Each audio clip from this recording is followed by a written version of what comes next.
Bismillahirrahmanirrahim. Assalamualaikum warahmatullahi wabarakatuh. Alhamdulillahirabbil alamin wassalatu wassalamu ala asyrafil anbiya wal mursalin sayyidina wa maulana Muhammadin wa ala alihi washabihi ajmain, amma ba'du. Yang kami hormati pengasuh Pondok Pesantren Zainul Hasan Genggong, yakni Al Mukarram Kiai Haji Muhammad Hasan Mutawakkil Allah, dan tak lupa Rektor Universitas Islam Zainul Hasan Genggong, yakni Al Mukarram Dr. Abdul Aziz Wahab BAMAG, dan tak lupa juga dosen pengampu mata kuliah administrasi pendidikan, yakni Al Mukarramah Ustadzah Eka Salamah Eka Susanti, dan segenap teman sekalian yang insya Allah dalam lindungan Allah Subhanahu wa Ta'ala. Sebelumnya perkenalkan, nama saya Wahyu Hadi, saya dari kelompok 10 yang akan menjelaskan makalah yang berjudul Sekolah sebagai Organisasi Pendidikan. Di sini saya akan menjelaskan tentang organisasi sekolah dalam pendidikan. Ini adalah makalah saya.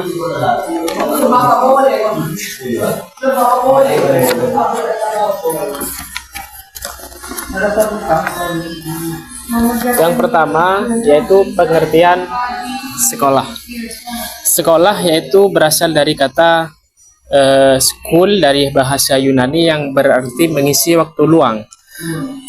Kenapa dinamakan mengisi waktu luang? Karena pada zaman Yunani kuno itu sekolah diperuntukkan untuk anak-anak dan remaja. Karena aktivitas utama anak-anak dan remaja adalah bermain dan menghabiskan waktunya, maka sekolah di sini diartikan sebagai waktu luang. Di dalam sekolah itu mempunyai banyak struktur dan harus memiliki, yang pertama guru, yang kedua yaitu harus guru, yang kedua murid, dan yang ketiga tempat. Nah, itu. Dan sekarang sekolah lebih dikenal luas, mulai dari sekolah dasar, sekolah menengah pertama, sekolah menengah atas, dan perguruan tinggi. Organisasi sendiri adalah berasal kata dari bahasa Inggris yaitu organization.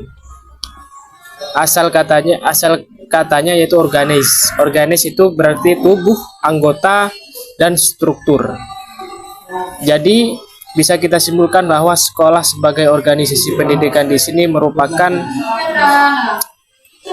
tempat belajar bagi murid dan juga tempat bagi guru untuk menjalankan sistem pendidikan yang terstruktur, kurang lebih begitu. Jadi sekolah sendiri itu dibagi menjadi 3. Yang pertama sekolah formal, dan yang kedua sekolah non formal. Yang pertama sekolah formal, yang kedua sekolah organisasi pendidikan, bukan sekolah, maaf. Yang organisasi pendidikan itu dibagi menjadi 3. Yang pertama organisasi sekolah formal, organisasi pendidikan non formal, dan organisasi pendidikan non formal. Apa yang dimaksud sekolah organisasi pendidikan formal? Yaitu di mana ada yang namanya struktural, seperti kepala sekolah, wakil kepala sekolah, anggota, dan juga staf-stafnya, dan juga ada murid, dan situ ada yang namanya aturan yang harus dijalani. Yang kedua adalah sekolah informal. Sekolah informal itu pendidikan pendidikan informal adalah pendidikan di mana pendidikan dilakukan di luar struktural pendidikan. Contoh seperti di family, di keluarga, ataupun di luar sekolah seperti di ekstrakurikuler dan lain sebagainya. Sekolah yang ketiga adalah sekolah non formal. Sekolah non formal ini adalah sekolah yang mempunyai tempat tetapi tidak ada yang namanya formalitas dari negara. Kurang lebih begitu. Contohnya seperti pondok pesantren, madrasah, madrasah diniyah, keagamaan itu bisa disebut sekolah non formal. Itu yang disebut non formal itu pondok pesantrennya.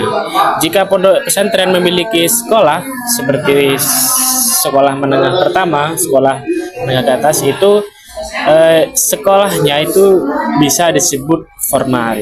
Kalau pesantrennya tidak bisa disebut formal. Selanjutnya yaitu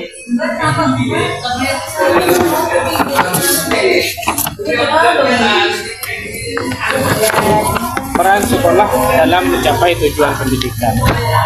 Di sini kami mencantumkan 3 peran sekolah. Yang pertama sebagai wadah pembelajaran.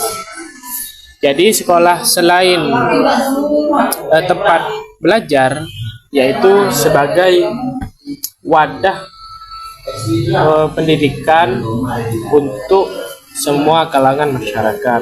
Yang kedua sebagai pengembangan karakter. Tidak hanya pendidikan saja, tetapi karakter ataupun akhlak itu dibentuk di sekolah melalui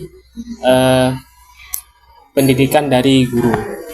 Yang ketiga sebagai sarana pengembangan potensi peserta didik. Jadi peserta didik itu yang mempunyai potensi apapun di bidang apapun itu dikembangkan melalui sekolah melalui ekstrakurikuler.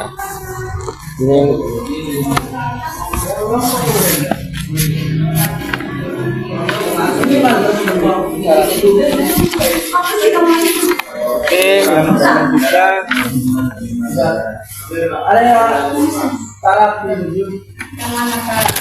struktur pendidikan dari sekolah itu meliputi yang pertama kepala sekolah, yang kedua dewan guru, yang ketiga tenaga kependidikan, yang keempat komite sekolah, dan yang terakhir adalah peserta didik.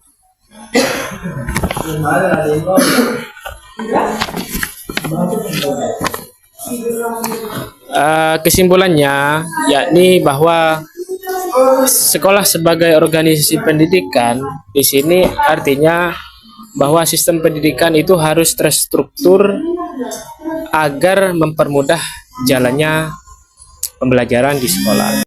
Mungkin hanya itu yang bisa saya sampaikan. Wassalamualaikum.